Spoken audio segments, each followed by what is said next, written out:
have been working out pretty good. I've been getting under here, and then that's been popping up pretty good. It's kind of hard to show one-handed. And here we go.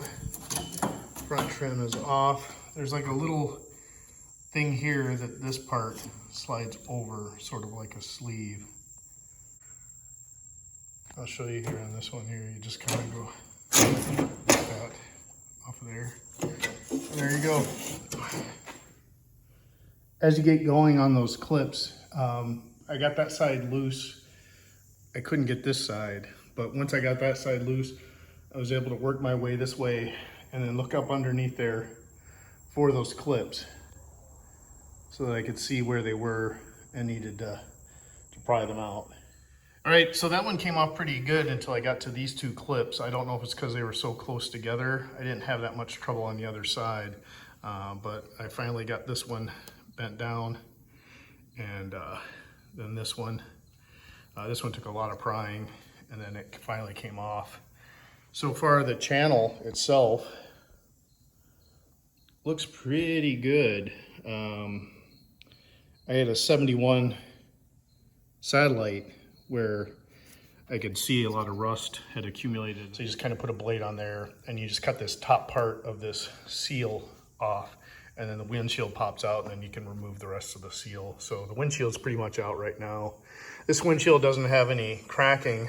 It'll be interesting when I take it out if I can keep it intact. On the rear deck lid, you can see where the CB antenna was, but otherwise this edge looks really good. They did put some caulking and seal in there, so when I go to take this back trim off, we'll see what we're looking at. So one of the questions I have is, this is a pretty decent door. I mean, it's got surface rust on it, and this came off of a sport satellite, or a satellite with the extra trim up at the top. So each one of these little rivets here that held the trim on is gonna have a hole like this underneath, which would have to be patched and then sanded down. And then when you're looking down at the bottom edge of the door here, this looks like it's, this here, looks like it's kind of starting to bubble through.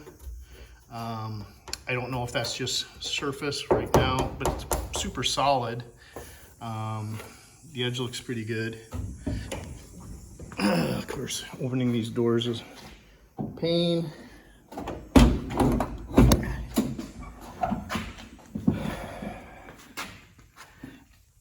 But let's look at the bottom edge of this door. As you can see, there's some rust right along that edge there. It gets a little nasty right about there. It kind of works its way down. Now, that could probably be sandblasted out with like one of those small Harbor Freight sandblasters. But this door had a bit of a crease along here where somebody at one time did the old-fashioned drill holes and try to pull out the crease.